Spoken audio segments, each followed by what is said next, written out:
வரவங்க எல்லாம் திமுகவை எதிர்ப்பேன், பிஜேபி எதிர்ப்பேன். திமுகவையும் பிஜேபியையும் ஒரே நேர்கோட்டில் வைத்து யார் பேசினாலும் அது அப்பட்டமான பித்தலாட்டம். எப்படி ரெண்டையும் சேர்த்து வச்சு பேசுவீங்க? பிள்ளை படிக்க கூடாதுன்னு புதிய கல்விக் கொள்கையை கொண்டு வருவது பிஜேபி, எதிர்ப்பது திமுக. என் பிள்ளையும் உங்க பிள்ளையும் டாக்டர் ஆகக்கூடாதுன்னு நீட்டை கொண்டு வந்தது பிஜேபி, நீட்டை எப்போதும் எதிர்ப்போன்னு சொல்றது திமுக. எப்படி ஒண்ணா வைப்பீங்க? பெண்கள் படிச்சா ஓடி போயிடுவாங்கன்னு சொன்னது காஞ்சி பெரியவா. இப்ப முதல்ல ஆம்பளை பிள்ளைக்கு முன்னாடி பொம்பளை பிள்ளைய படிக்க வைன்னு சொன்னது பெரியாரும் திராவிடர் இயக்கமும். இது எப்படி நீங்க ஒண்ணா சேர்த்து வைப்பீங்க? இன்னொரு பக்கம் வாங்கல, படிப்பு படிப்பு படிப்பு, எதை படிச்சு விட்டாலும் பரவாயில்ல, படிப்பை விட்டுறாதுன்னு எனக்கு தெரியுமா சொல்றோம்? படிச்சா அறிவு வரும், அறிவு வந்தா சரியான இடத்தில் இருப்போம். அப்போ நீங்க உடனே ஐபிஎஸ் படிச்சுட்டு அண்ணாமலை எப்படி இருக்காருன்னு கேட்கக்கூடாது. அதெல்லாம் ரேர் கேசஸ், அதெல்லாம் நீங்க கணக்கில் சேர்க்கக்கூடாது. நான் சொல்றது பகுத்தறிவோடு சேர்ந்த படிப்பு, படிப்போடு சேர்ந்த பகுத்தறிவு. அந்த பகுத்தறிவோடு நீங்கள் சிந்தித்தால் 2026 திராவிடம் வெர்சஸ் ஆரியம், திமுக வெர்சஸ் மற்ற எல்லா அணிகளும் நீங்கள் சேர்த்து வைத்து பார்க்கிற போது இறுதியில் நீங்க கண்ணை மூடி யோசிச்சீங்கன்னா, நீங்க அதிமுக காரா இருக்கலாம், பிஜேபி காரா இருக்கலாம், ஆர்எஸ்எஸ்ல ஊறி போனவரா இருக்கலாம், யாரா இருந்தாலும் புள்ள இருக்கும்ல, உங்களுக்கு பெத்த புள்ள இருக்கும்ல. பெத்த பிள்ளைய பார்க்குறப்ப என் பிள்ளை நாசமா போட்டோம் அப்படின்னு யாராவது நினைப்போமா? நான் பெட்டு கட்டி கேட்பேன், இப்போ நேரம் இல்லாதனால கேட்கல, 5000 ரூபா பெட்டு கட்டி தமிழ்நாடு ஃபுல்லாக கேட்பேன்.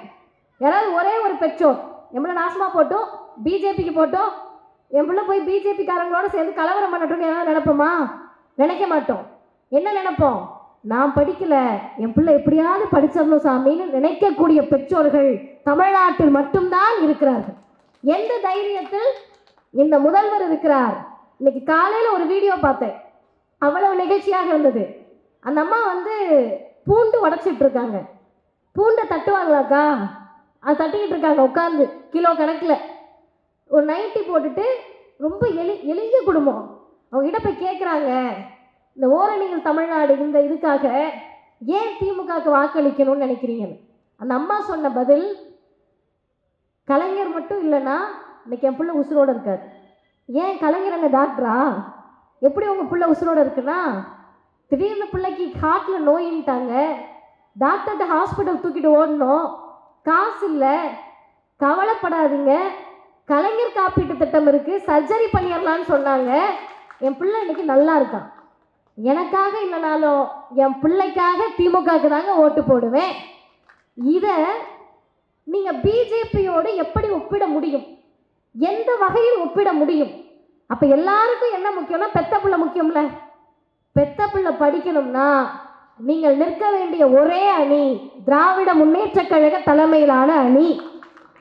என் பிள்ளை வேலைக்கு போகணும், நுனிநாக்கில் ஆங்கிலம் பேசணும், மேக்ஸ் புக்குக்கு 50 ரூபா கொடுங்கம்மான்னு முதல் நாள் கேட்டுட்டு அடுத்த நாள் போய் கணக்கு புக்குக்கு 50 ரூபா கொடுங்கம்மான்னு கேட்டாலும் கணக்கும் மேக்ஸும் ஒன்று தெரியாத குடும்பத்தில் பிறந்த பிள்ளைகள் இன்றைக்கு இன்ஃபோசிஸ்ல உட்கார்ந்து லேப்டாப்பை தட்டிக்கிட்டு இருக்காங்கன்னா காரணம் பேரறிஞர் பெருந்தகை அண்ணா கொண்டு வந்த இருமொழி கொள்கை என்ற அந்த திட்டமும் அந்த சட்டமும். அதை இன்றைக்கும் உயிராக நேசித்து மண் மொழி மானம் காக்க ஓரணியில் திரள்வோம் என்று முதல்வர் சொல்லுகிறார். மானம்னா என்ன? இந்த டிவியில் வருதுல்ல, மானம்லாம் வேட்டி சட்டை மற்றதெல்லாம் வாழ மாட்டேன், அந்த கதை கிடையாது. அதெல்லாம் ஜாதி பெருமை பேசுகிற கதை. ஒரு ஜாதி பெருமையும் இல்லை, ஒரு மத பெருமையும் இல்லை. நாம் சொல்லக்கூடிய மானம் என்பது தன்மானம் என்று சொல்லக்கூடிய சுயமரியாதையை நாம் பேசுகிறோம். மோடியை பார்த்து சொல்லுகிறோம், பிஜேபியை பார்த்து சொல்லுகிறோம், அவர்களுடைய அல்லக்கைகளை பார்த்து சொல்லுகிறோம், நீங்கள் மானத்தை இழந்து சுயமரியாதை இழந்து திராவிடத்தை கொச்சைப்படுத்தக்கூடிய பிஜேபிக்கு காலுக்கு கீழே உட்கார்ந்துருக்கீங்க. சுயமரியாதையோடு நாங்கள் பிஜேபியை எதிர்த்து நிற்கிறோம், ஓரணியில் நிற்கிறோம் என்பதற்கான அர்த்தம் தான் மானம் காக்க. மண் காக்கனா என்ன?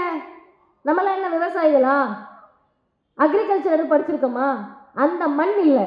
என்ன மண்? இந்த தமிழ்நாடு, தமிழ் மண், இந்தியா என்ற மிகப்பெரிய துணை கண்டத்தை 140 கோடி மக்களை ஆளக்கூடிய பிஜேபி, ஆர்எஸ்எஸ் பயிற்சி பெற்ற மோடி, 24 மணி நேரமும் கலவரத்தை தூண்ட நினைக்கக்கூடிய பிஜேபி. பாவம் பப்பு இங்க வேகாதுப்பான்னு சொல்றோம்ல, அந்த தமிழ்நாட்டை காப்பதற்கு அணியில் திரள்வோம். பெரியார் செத்து போயிட்டாருன்னா பாதி பேர் நம்ப மாட்டாங்க, சிலையை பார்த்து பயப்படுறாங்க. இந்த தலைவர்கள்லாம் என்ன பண்ணாங்க? எதுக்கு எப்போ பார்த்தாலும் திராவிடம் பெரியார்ன்றீங்களே, என்னத்தை கிழிச்சிங்க? லிட்டரலாக கேட்கணும்னா பசங்க அப்படி தானேப்பா கேட்பீங்க. கீழடி தாய்மடிலாம் பேசுகிறோம்ல, அந்த பெருமை எதுக்கு வருது? கீழடியில் நம்ம ஜாதிக்காரவங்களாம் இருந்தாங்கண்ணா, கீழடியில் நம்ம மதத்துக்காரவங்க இருந்தாங்கண்ணா கிடையாது. கீழடிகள் அனைவரும் சமமாக இருந்தார்கள் என்பதற்காக தான் கீழடியை தமிழர்கள் தூக்கி பிடிக்கிறார்கள். திருவள்ளுவர் படிச்சிருக்காரு, ஔவையார் படிச்சிருக்காங்க. இவங்கெல்லாம் படிச்சப்ப பெரியார் இல்லை, கலைஞர் இல்லை. அப்புறம் எப்படி நாங்கள்லாம் படித்ததுக்கு பெரியார் காரணம்ன்றீங்க? மதிவதனையும் ஜோதியும் படித்ததுக்கு எப்படி பெரியார் கலைஞர் காரணமாக இருக்க முடியும்? இப்போ நாங்கள்லாம் படித்ததுக்கு மட்டும் நீங்கள் காரணம்னு காதில் பூ சுத்துறீங்களா? நம்ம தாத்தாவும் பாட்டனும் எந்த காலேஜில் பிஹெச்டி படித்தாங்க, இல்லை எந்த காலேஜில் பிஏ படித்தாங்க, இல்லை எந்த ஸ்கூலில் 12வது முடித்தாங்க? ஏன் முடிக்கல? 3000 வருஷத்துக்கு முன்னாடி படித்த தமிழர்கள், திருக்குறளை எழுதிய திருவள்ளுவர், ஆத்திச்சூடி எழுதிய ஔவையார், இவங்கெல்லாம் படித்தப்ப இந்த ரோட்டில் ஏதோ ஒரு இடத்துல தள்ளுவண்டி கடை வச்சிருக்கவரோட பாட்டி ஏன் சார் படிக்கலை? அதுக்கு தான் பதில், அவர்களெல்லாம் படித்த போது ஆரிய பார்ப்பனியம் இங்கே வரல. உங்கள் தாத்தாவும் என் தாத்தாவும் படிக்கிறப்ப ஆரிய பார்ப்பனியம் இங்கே வந்துச்சு. இன்னைக்கு புதுசாக கட்சி ஆரம்பிக்கிறவங்களுக்கு ஆரியம்னா என்னன்னு தெரியுமான்னு நமக்கு தெரியல. ஏபிசிடி மாதிரி ஐயோ ஆரியம்னா என்ன அப்படின்னு கேட்கக்கூடியவர்களுக்கு போய் சொல்லுங்க. நான் தைரியமாக வந்து அந்த சிவப்பு சட்டனை பார்த்து, ஆனால் நீங்கள் உங்கள் பிள்ளைய ஸ்கூலுக்கு அனுப்பக்கூடாது அப்படின்னு சொல்ல முடியுமா? ஒன்றும் வேண்டாம், இங்கே அக்காவை பார்த்து, அக்கா நாளையிலேருந்து நீங்கள் கட்சி கூட்டத்துக்குலாம் வர முடியாது அப்படின்னு நான் சொல்ல முடியுமா? நீ யாரு சொல்லன்னு கேட்பாங்கல்ல, நீ யாரு சொல்ல என்னையவே கேட்குறப்ப வேறு ஒரு இனம், வேறு ஒரு மொழி பேசக்கூடியவர்கள், நமக்கும் அவங்களுக்கு சம்மந்தமே கிடையாது. அவங்க வந்து நீ படிக்கக்கூடாதுன்னு சொன்னப்ப ஒட்டுமொத்த தமிழ் சமூகமோ சரிங்க சாமி அப்படின்னு கும்பிடு போட்டுட்டு குனிஞ்சு நின்னாங்க. அருமை தோழர்களே, ஒரே ஒரு செய்தியை சொல்லிட்டு நான் தொடங்கணும்னு நினைக்கிறேன். வழக்கமாக கடமையாற்றும் காவல்துறை அதிகாரிகள்னு சொல்லிட்டு தொடங்குவோம், ஏன்னா அவர்கள் கடமையாற்றி கொண்டிருப்பார்கள். நிகழ்ச்சி இங்கே நடக்குதுன்னு சொன்னால் ரொம்ப நேரமாக ஒருத்தவங்க பிரச்சனை பண்ணுறாங்கன்றப்ப காவல்துறை அதிகாரிகள் மேடைக்கு அருகில் நின்று கடமையாற்ற வேண்டும் என்ற என்னுடைய அன்பான வேண்டுகோளை விடுத்து தொடங்குகிறேன். ஏன்னா பேசுகிற பேச்சாளர்களுக்கு இங்கே அவரை இது பண்ணுங்க இவரை இது பண்ணுங்கன்றது வேலை கிடையாது. இது உங்களுடைய வேலை. எங்கள் வேலை கருத்துக்களை பரிமாறுவதுதான் என்பதை அன்போடும் தாழ்மையோடும் சொல்லி என் உரையை தொடங்குகிறேன். அருமை தோழர்களே, இந்த நிகழ்ச்சி ஒரு சிறப்பான நிகழ்ச்சி. எவ்வளவு சிறப்பான நிகழ்ச்சின்னு கேட்டிங்கன்னா, எல்லா நிகழ்ச்சிகளுக்கும் நாங்கள் போவோம், இளம் பேச்சாளர்கள் வருவாங்க. உங்களை எத்தனை பேருக்கு அது தெரியும்னு தெரியல, அதுக்காக நான் சொல்கிறேன். இந்த இயக்கம் என்ன பண்ணுச்சு? கலைஞர் மறைந்து விட்டார், 102வது பிறந்த நாள். நானே இது எத்தனாவது கூட்டம்னு எனக்கு நினைவில்லை. அவ்வளோ கூட்டம் பேசுகிறோம். எதுக்குங்க பேசணும்? பெரியார் செத்து போயிட்டாருன்னா பாதி பேர் நம்ப மாட்டாங்க, சிலையை பார்த்து பயப்படுறாங்க. இந்த தலைவர்கள்லாம் என்ன பண்ணாங்க? எதுக்கு எப்போ பார்த்தாலும் திராவிடம் பெரியார்ன்றீங்களே, என்னத்தை கிழிச்சிங்க? லிட்டரலாக கேட்கணும்னா பசங்க அப்படி தானேப்பா கேட்பீங்க. சும்மா ஆகும்னா உங்கள் பேரில் எழுதிக்கிறீங்க. என்ன பண்ணீங்க? என்ன பண்ணோன்னா 100 வருஷத்துக்கு முன்னாடி உடனே போயிட்டீங்களா 100 வருஷத்துக்கு முன்னாடி அப்படின்னு. ஏன்னா வரலாறு தெரியாததுனால தான் வரவங்களெல்லாம் தலைவராக ஏற்றுக்கிட்டு இருக்கோம். அதனால சொல்கிறேன், 100 வருஷத்துக்கு முன்னாடி பெண்கள் கூட்டத்துக்கு வர முடியாது, பேச முடியாது, இதெல்லாம் உங்களுக்கு தெரிஞ்ச கதை. ஒரு 50 வருஷத்துக்கு முன்னாடி கூட பெண்கள் நிகழ்ச்சிக்கு வருவாங்கன்னு சொன்னால் அவங்கள அனுப்பி வைக்கிறதுக்கு வீட்டில் ரொம்ப யோசிப்பாங்க. இந்த இயக்கம் வந்து ஒரு புரட்சி பண்ணுது. என்ன புரட்சின்னு கேட்டிங்கன்னா, தந்தை பெரியார் சொல்லுகிறார், பெண்களே உங்களுக்காக ஆண்கள் பேசணும்னு நினச்சிங்கன்னா அதை விட பிற்போக்கு ஒன்றும் கிடையாது, நீங்களே பேசுங்கன்னாரு. அடுத்த கட்டம் என்ன ஆச்சுன்னா, திராவிடர் இயக்கத்தில் பெண்கள் பேச வந்தார்கள். இப்போ அது எப்படி மாறி இருக்குன்னு கேட்டிங்கன்னா, அம்மா நீ பேசுமா, கீழே உட்காந்து நான் பார்க்குறேன்னு அருமை சகோதரி ஜோதியுடைய இணையர் கீழே உட்காந்து கூட்டத்தை கைத்தட்டி ரசித்து கேட்டுக்கிட்டு இருக்காரு. இது வந்து ஓவர் நைட்டில் ஒபாமா ஆகிற கதையெல்லாம் கிடையாது. இன்னைக்கு நம்ம எல்லாருக்கும் ஒரு மாற்றம் வேணும், அப்படிதானே? இளைஞர்கள் இருக்கீங்கல்ல, கடைசி வரைக்கும் நான் பேசுறது கேட்குதுல்ல, எல்லாருக்கும் மாற்றம் வேணும்ல தோழர், மாற்றம் வேணும்ல தம்பி. ஆமாம், ஏதோ ஒரு மாற்றம் வேணும். இன்ஸ்டன்ட் காஃபி மாதிரி உடனே அந்த மாற்றம் வந்துடணும், கிண்டுன உடனே கிடைக்கிற மேகி மாதிரி அந்த மாற்றம் வந்துடணும். இப்போ என்னதான் அவங்களுக்குலாம் மாற்றம் வேணும்னு கேட்டால் அதுக்கு நம்ம கிட்ட பதில் இல்லை.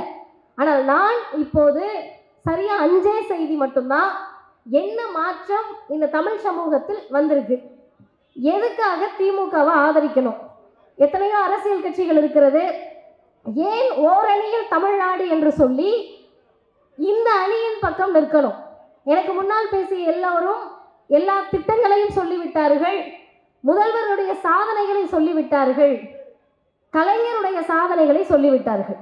இப்போ எனக்கு என்ன விஷயம் அப்படின்னு கேட்டிங்கன்னா, திரும்ப திரும்ப தமிழ் சமூகத்திடம் ஒரு செய்தியை நான் நினைவுபடுத்த கடமைப்பட்டிருக்கிறேன். அருமை தோழர்களே, இந்த செய்திகள் எல்லாம் முன்வரிசையில் இருக்கக்கூடியவங்களுக்காக கிடையாது. ஏன்னா இந்த இயக்கத்தில் இவர்கள் எல்லாம் எப்படி வார்த்தெடுக்கப்பட்டிருக்கார்கள்னு சொன்னால், மேடைக்கு வந்த உடனே ஐயா மேடைக்கு வந்தாங்க, தள்ளாடிட்டு வந்தாங்க. அவங்க வந்த உடனே பிரகாஷ் அண்ணன் எழுந்து அவருக்கு வழிவிட்டு அவரை அமர வைத்தார்கள். இப்படி தள்ளாடு, அப்படியே வயசுல ஒன்றுமே முடியாது, பேசுவதற்கு நாக்கெல்லாம் உளரும். தள்ளாத வயதாக இருந்தாலும் சரி, பேச முடியலனாலும் பரவாயில்ல, தொண்டையில் கடைசி சொட்டு தண்ணி இருக்கிற வரைக்கும், உடம்புல லாஸ்ட் உயிர் நாடி கடைசி உயிர் மூச்சு இருக்கின்ற வரை கருப்பு சிவப்பு கொடியை தான் தாங்கி பிடிப்பேன் அப்படின்னு சொல்லக்கூடிய அந்த மூத்தவர்களும் எங்களை போல ஊர் ஊராக போய் பேசுறீங்களே, எதுக்கு பேசுறீங்கன்னு எங்களை பார்த்து கேட்டா ஒரே ஒரு காரணத்துக்காக தான். பதவி, சுகம், சுயநலம், பணம் வரும், அதெல்லாம் ஒன்றும் கிடையாது. ஒரு பக்கம் இதெல்லாம் வர வர இன்னொரு பக்கம் இருள் வாழ்க்கையில் சூழ்ந்துக்கிட்டே இருக்கும். அப்போ இதெல்லாம் விஷயம் கிடையாது. எதுக்காக பேசுகிறோன்னு சொன்னால், தந்தை பெரியார் சொன்னார், நன்றி என்பது பெற்றவர்கள் காட்ட வேண்டியதை தவிர கொடுத்தவர்கள் எதிர்பார்க்க வேண்டியதல்ல. இந்த இயக்கத்தால் நாங்கள் பெற்றிருக்கிறோம், இந்த இயக்கத்தால் பலனடைந்திருக்கிறோம், அதனால் இந்த இயக்கத்திற்காக பேசுகிறோம். அப்படி என்னங்க வாங்கினீங்க நீங்க? உங்களுக்கு என்ன செஞ்சாங்க? பெரியார், அண்ணா, கலைஞர், முதல்வர் இவங்கெல்லாம் உங்களுக்கு என்ன செஞ்சாங்கன்னா, இத்தனை பேர் உட்கார்ந்துருக்கீங்கல்ல பசங்க, அதாவது இளைஞர்கள், நீங்கள் எல்லாருமே எனக்கு தெரிந்து ஏறக்குறைய பின்வரிசையில் இருக்கவங்க 20லேருந்து 30 வயசுக்குள்ளே இருப்பீங்க, அப்படிதானே தோழர்? ஆமாம். இவ்வளோ நேரம் நீங்கள் பேசிகிட்டு இருந்திருக்கலாம், நான் பேச விட மாட்டேன், என்கிட்ட தான் நீங்கள் பேசணும். 20லேருந்து 30 வயசுக்குள்ளே இருப்பீங்களா? சரி. இப்போ திமுகவா? எங்களுக்கு வாட்ஸ்அப்பில் வேறு வேறு மாதிரி வருதுங்க, அதெல்லாம் நாங்கள் நம்ப முடியாது. புதுசாக வரவங்களா? அவர் தாங்க, அண்ணன் தாங்க மாற்றத்தை கொண்டு வர போகிறாரு அப்படின்னு நம்மை அறியாமல் ஒரு மமதையில் இருப்போம், இல்லை ஏதோ ஒன்று இருப்போம்னு வச்சுக்கோங்களேன்.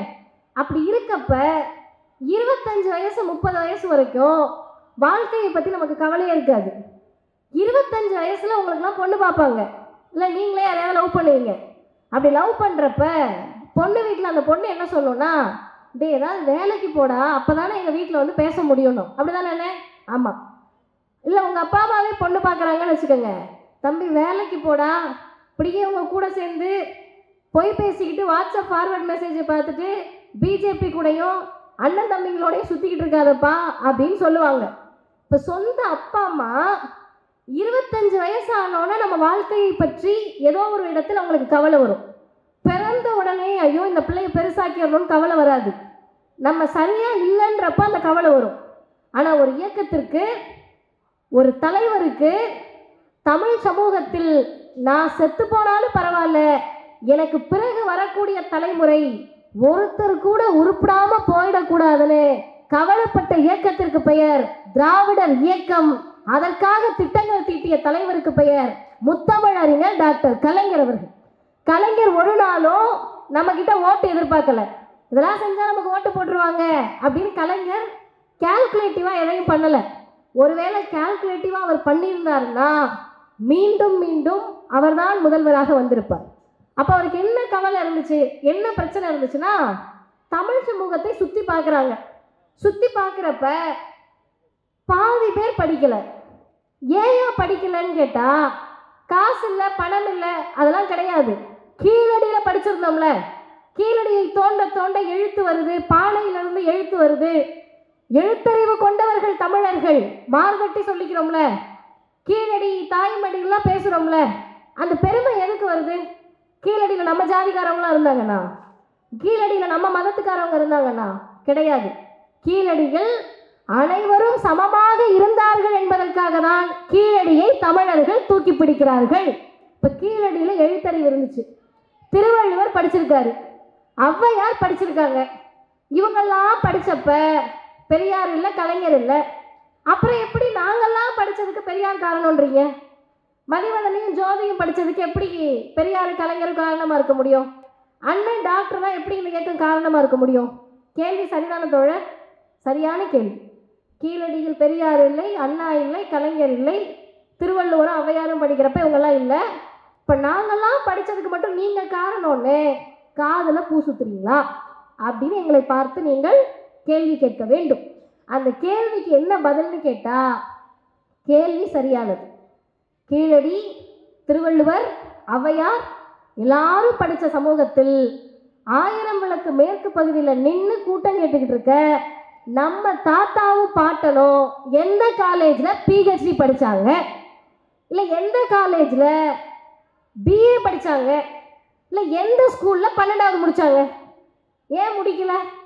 3000 வருஷத்துக்கு முன்னாடி படித்த தமிழர்கள், திருக்குறளை எழுதிய திருவள்ளுவர், ஆத்திச்சூடி எழுதிய ஔவையார், இவங்கெல்லாம் படித்தப்ப இந்த ரோட்டில் ஏதோ ஒரு இடத்துல தள்ளுவண்டி கடை வச்சுருக்கவரோட பாட்டி ஏன் சார் படிக்கலை?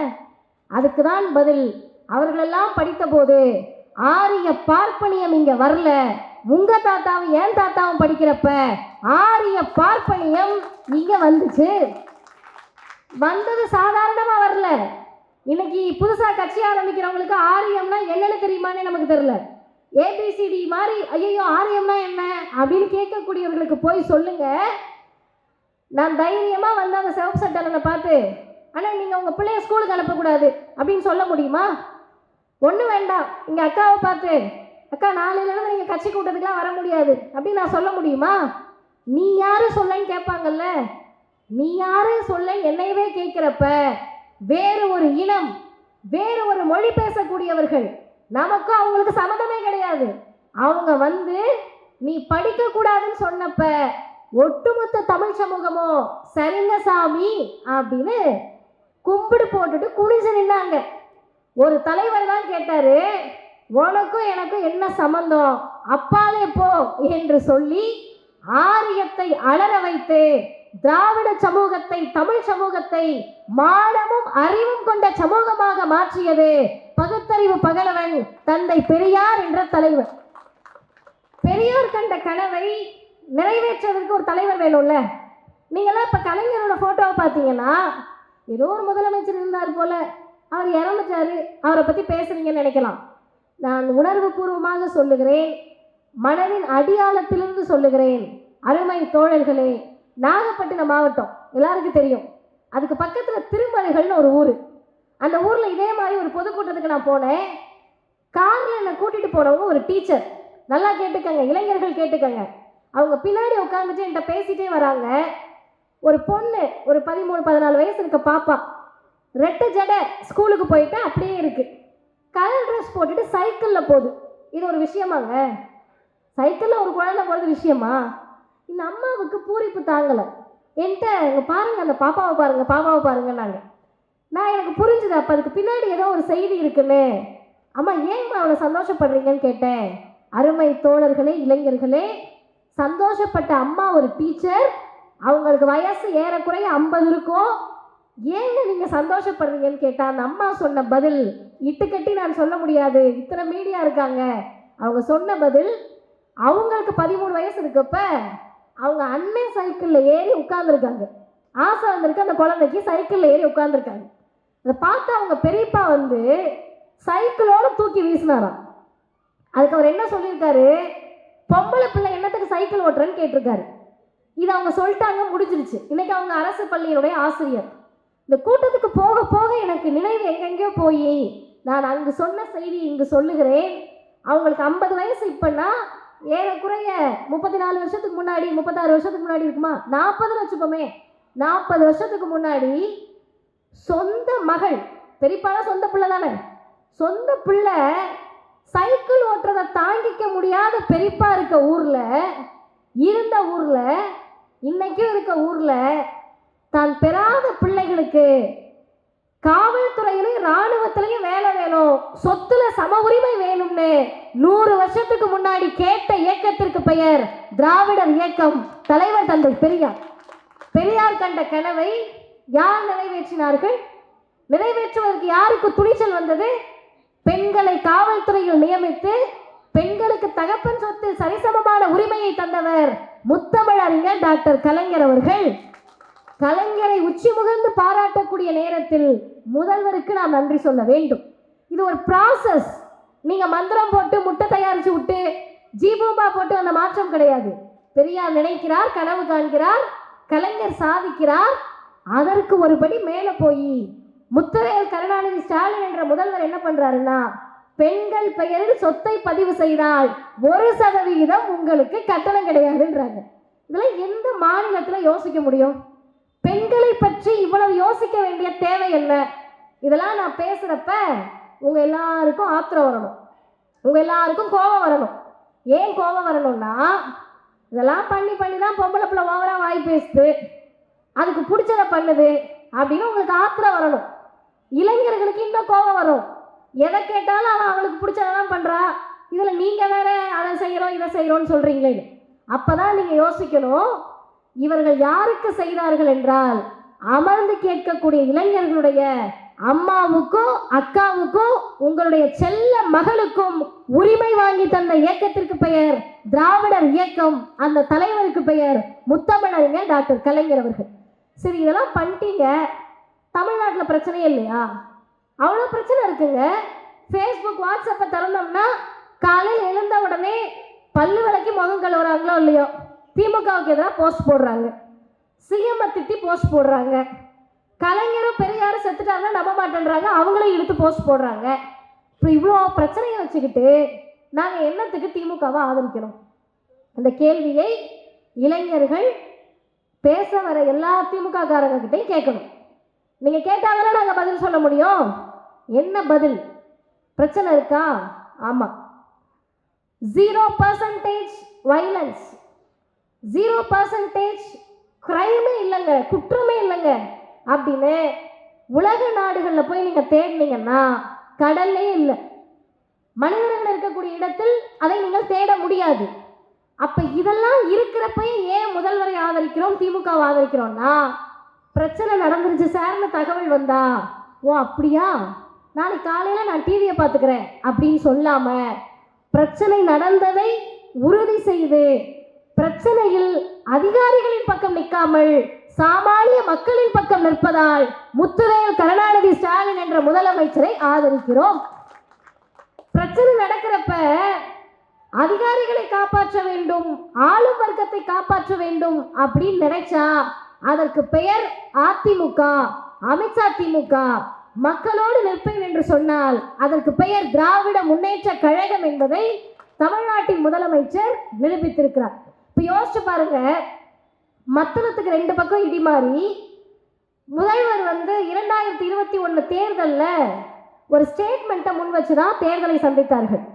திமுக காரங்களுக்கு தெரியும், இளைஞர்களுக்கு சொல்லுகிறேன், ஆதிக்கவாதிகளும் வேண்டாம் அடிமைகளும் வேண்டாம், அதுதான் அந்த ஸ்டேட்மெண்ட். ஆதிக்கவாதிகள் யாரு? பிஜேபி. அடிமைகள் யாரு? மரியாதைக்குரிய எடப்பாடி பழனிசாமி அன்கோ. அதை நம்ம அதிமுகன்னு சொல்ல வேணாம், எடப்பாடி பழனிசாமி அன்கோன்னு வச்சுப்போம். இவர்கள் எல்லாரையும் ஒரே வரிசையில் நிறுத்தி ஏன் பார்க்கணும்? இவங்க எல்லாரையும் தனித்தனியா நம்ம டார்கெட் பண்ணலாமேன்னு கேட்டா, நான் வெளிப்படையாக சொல்லுகிறேன், 2026 தேர்தலில் 2 அணிதான் போட்டி போடுகிறது. 3 முனை 4 முனை 5 முனைலாம் இல்லை, அது சும்மா டி விவாதத்துக்கு வச்சுக்கலாம். 2 முனைதான். ஒரு முனைக்கு பெயர் பிஜேபி காவி கொடி தாங்கிய ஆரிய அணி, இன்னொரு அணிக்கு பெயர் கருப்பு சிவப்பு கொடி தாங்கிய திராவிட முன்னேற்ற கழக தலைமையிலான திராவிட அணி. இந்த 2 அணியில சண்டை நடக்க போகுது. இந்த சண்டை தேர்தலுக்கானதா? கிடையாது. இந்த தேர்தல் இல்லைன்னா அடுத்த தேர்தல். அரசியலுக்கு வருகிற போது எல்லா தேர்தலையும் ஜெயிக்கணும்லாம் யாரும் கட்சி ஆரம்பிக்க மாட்டாங்க. பேரறிஞர் அண்ணா கட்சி ஆரம்பிச்சப்ப வாருங்கள் தம்பிகளே தேர்தலுக்கு போவோம்னு சொல்லலை, சிறைக்கு போவோன்னு கூப்பிட்டாரு. தந்தை பெரியார் இன்னும் ஒரு படி மேலே போய் இயக்க ஆரம்பிச்சப்ப என்கிட்ட வந்தேன்னா 10 பைசா லாபம் இல்லைன்னு சொல்லிட்டு தான் இயக்க ஆரம்பிச்சாரு. கலைஞர் உங்களை எல்லாம் அழைத்த போது எல்லா தடவையும் நம்ம தான்ப்பா ஜெயிப்போம் வாங்கப்பா அப்படின்னு கூப்பிடல. உடன்பிறப்புகளே சமத்துவத்தை பேசுவதற்கு வாங்கன்னு கூப்பிட்டாரு. முதலமைச்சர் இன்னும் ஒரு படி மேலே போய் கூப்பிடுறாரு. இது தேர்தலுக்கானதல்ல, அடுத்த தலைமுறைக்கானது, ஓரணியில் வந்து நில்லுங்கள் கூப்பிட்டாச்சா? இப்போ நாங்கள் எதுக்கு அந்த அணியில் நிற்கணும்? இளைஞர்கள் கேள்வி. எதுக்கு நிற்கணும்னா 2 சம்பவங்களை சொல்கிறேன்ப்பா. ரொம்ப உங்களுக்கு நெருக்கமான சம்பவங்களை சொல்கிறேன்.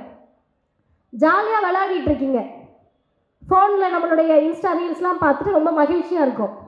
இப்படி நம்ம மகிழ்ச்சியாக இருக்கிறப்ப இந்த மகிழ்ச்சிக்கு என்ன காரணம்னு கேட்டிங்கன்னா, 3வது படித்து 5வது படித்து 8வது படித்து 12வது படித்து காலேஜ் படிச்சுக்கிட்டு இருக்கோம். அதனால் யாராவது பார்த்து கேட்டாங்கன்னா என்னப்பா படிக்கிற அப்படின்னு கேட்டாங்கன்னா கொஞ்சம் நல்லா கவனிங்க. என்னப்பா படிக்கிறேன்னு கேட்டால் நான் பிஏ படிக்கிறேன், பிஏ எக்கனாமிக்ஸ் படிக்கிறேன், காமர்ஸ் படிக்கிறேன், எம்பிபிஎஸ் படிச்சுட்டு இருக்கேன், பிஇ படிச்சுக்கிட்டு இருக்கேன் அப்படின்னு பெருமையாக சொல்லலாம்.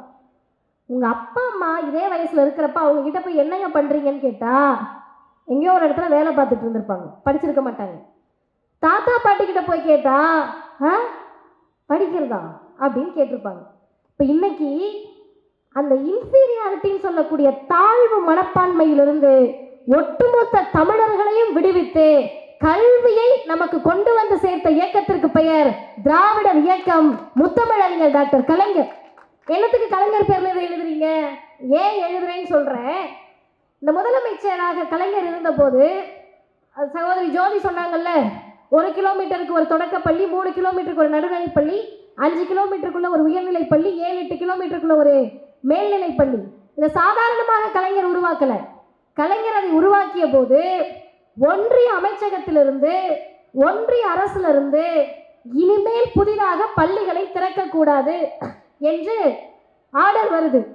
கலைஞர் திறக்க சொல்லிட்டாரு. எப்படிங்க திறக்கிறதுன்னு கேட்டப்ப கலைஞர் சொன்ன பதில், நீங்க திறங்கையா நம்ம பார்த்துக்குவோம்.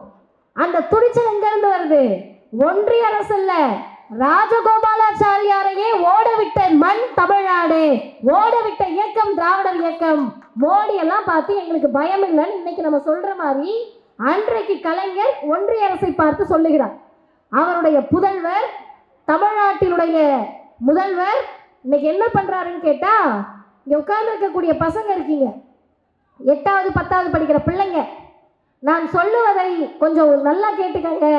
3வது 5வது 8வதுக்கு பொது தேர்வுன்னு மோடி சொல்றார், அமித்ஷா சொல்றார், பிஜேபி சொல்லுது. எதுக்குங்க 3வது 5வது 8வதுக்கு பொது தேர்வுன்னு கேட்டா, நம்மளை தரம் மிக்கவர்களாக மாற்ற போறாங்களாம். என்ன தரம் மிக்கவர்களாக? உத்தரப்பிரதேசத்தை குஜராத்தை நீ என்ன தரமா மாத்திட்ட? பிள்ளைங்களெல்லாம் ஸ்கூலுக்கு அனுப்பாம கலவரம் பண்ண வாங்கன்னு கூப்பிடுற, ராமர் கோவில் கட்டுவோம் வான்னு கூப்பிடுற, மசூதியை இடிப்போம் வான்னு கூப்பிடுற. ஆனால் தமிழ்நாடு என்ன தெரியுமா பண்ணுச்சு? மோடி அவர்களே, அமித்ஷா அவர்களே, நீங்க சொல்றத இந்தியாவின் எந்த மாநிலமும் கேட்கலாம், முத்துவேல் கருணாநிதி ஸ்டாலின் ஆளக்கூடிய தமிழ்நாடு ஒருபோதும் கேட்காது. புதிய கல்விக் கொள்கையை ஏற்க முடியாது. சொல்லுவதற்கு துணிச்சல் வேணும். என்ன துணிச்சல்? மோடி கிட்ட என்ன இருக்கு? பிஜேபி கிட்ட என்ன இருக்கு? யூனியன் கவர்மெண்ட் கிட்ட என்ன இருக்கு? எல்லாமே இருக்கு சார். பணம் இருக்கு, பலம் இருக்கு, பார்லிமெண்ட்ல அதிக உறுப்பினர்கள் இருக்கிறார்கள், எல்லாத்துக்கும் மேல ஈடி இருக்கு, ரெய்டு இருக்கு, இன்கம் டாக்ஸ் இருக்கு, இத்தனையும் இருக்கு. முக்கிய அமைச்சர்களை எல்லாம் டார்கெட் பண்ணி அமலாக்கத்துறையை அனுப்புகிறார்கள், அச்சுறுத்துகிறார்கள், ஆட்சியை கலைச்சிடுவோன்னு பயமுறுத்துகிறார்கள். இவர் சொல்லுகிறார், பதவி பறிபோனாலும் பரவாயில்லை, தமிழ்நாட்டில் ஒத்த புள்ள படிப்பு கூட போயிடாம காத்து நிற்க வேண்டிய பொறுப்பு எனக்கு இருக்கிறது, அதனால் திமுகவை ஆதரிக்கும். இன்னும் 2 செய்திகளோடு நான் நிறைவு செய்கிறேன். விருதுநகர் மாவட்டம், நீங்க எல்லாரும் டிவியில பார்த்துருப்பீங்க, பசங்க ரீல்ஸ்லாம் வந்துச்சு பார்த்துருப்பீங்க.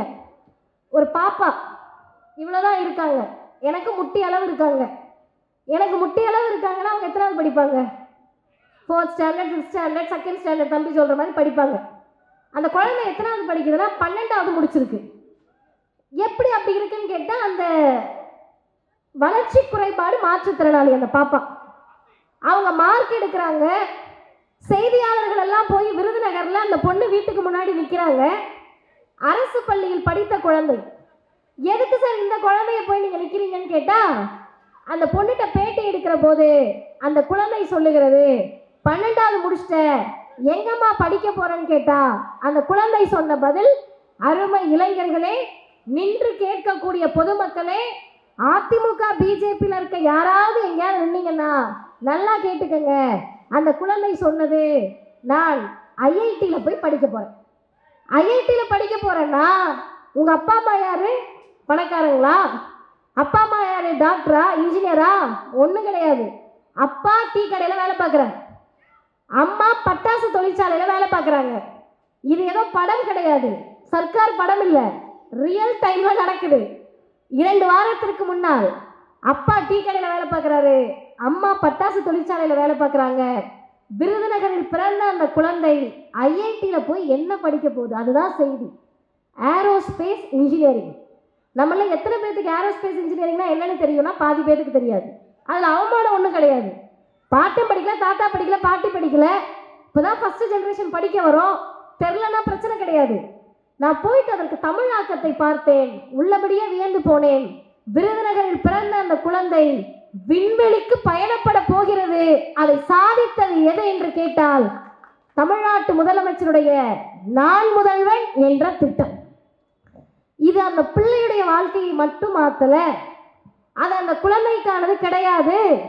பக்கத்து வீட்டில் சொல்லுவாங்க, சார் பா அந்த பாப்பா படிச்சு போகுதுலாம் உன்னால போக முடியாதா?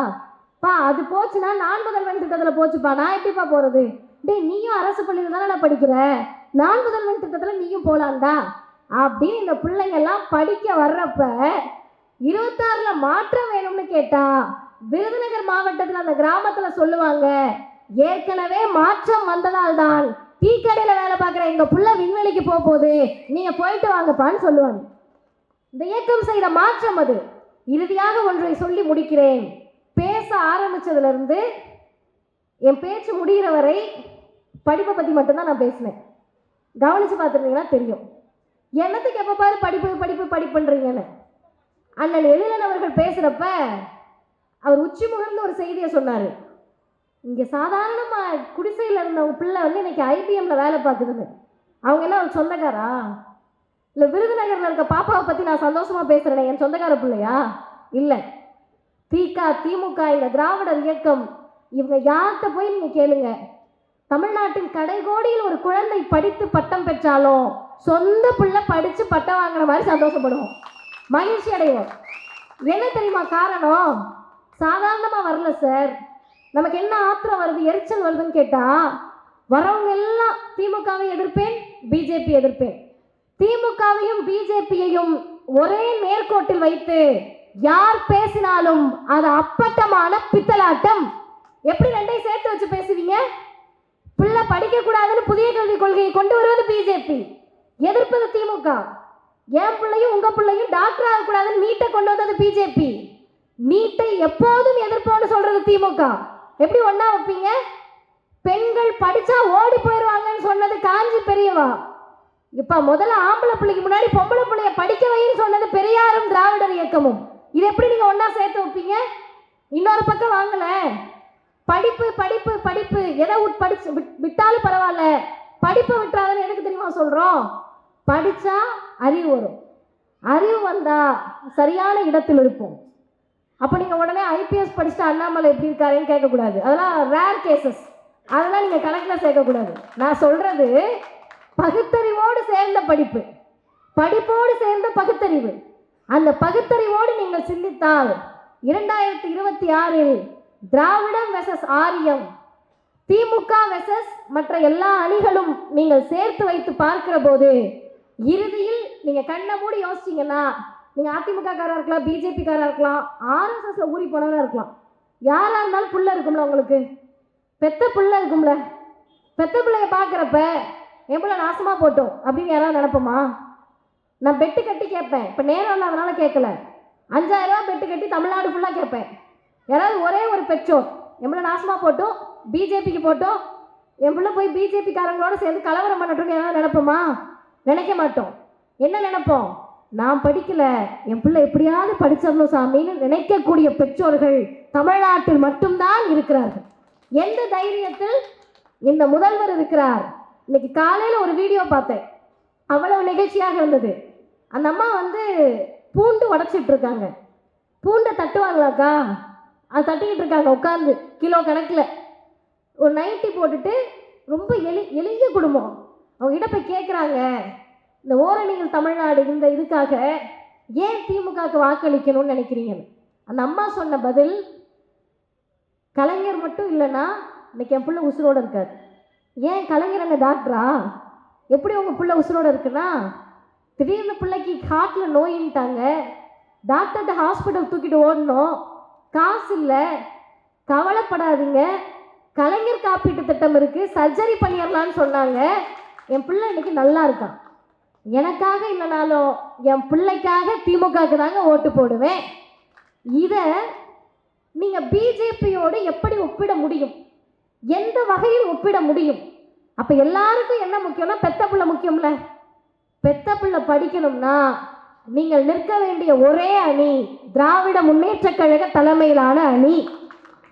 என் பிள்ளை வேலைக்கு போகணும், நுனிநாக்கில் ஆங்கிலம் பேசணும், மேக்ஸ் புக்குக்கு 50 ரூபா கொடுங்கம்மான்னு முத நாள் கேட்டுட்டு அடுத்த நாள் போய் கணக்கு புக்குக்கு 50 ரூபா கொடுங்கம்மான்னு கேட்டாலும் கணக்கும் மேக்ஸும் ஒன்று தெரியாத குடும்பத்தில் பிறந்த பிள்ளைகள் இன்றைக்கு இன்ஃபோசிஸில் உட்காந்து லேப்டாப்பை தட்டிக்கிட்டு இருக்காங்கன்னா காரணம் பேரறிஞர் பெருந்தகை அண்ணா கொண்டு வந்த இருமொழி கொள்கை என்ற அந்த திட்டமும் அந்த சட்டமும்.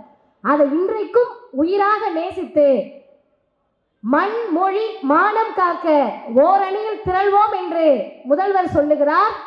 மானம்னா என்ன? இந்த டிவியில் வருதுல்ல, மானம்லாம் வேட்டி சட்டை மற்றதெல்லாம் வாழ மாட்டேன், அந்த கதை கிடையாது. அதெல்லாம் ஜாதி பெருமை பேசுகிற கதை. ஒரு ஜாதி பெருமையும் இல்லை, ஒரு மத பெருமையும் இல்லை. நாம் சொல்லக்கூடிய மானம் என்பது தன்மானம் என்று சொல்லக்கூடிய சுயமரியாதையை நாம் பேசுகிறோம். மோடியை பார்த்து சொல்லுகிறோம், பிஜேபியை பார்த்து சொல்லுகிறோம், அவர்களுடைய அல்லக்கைகளை பார்த்து சொல்லுகிறோம்.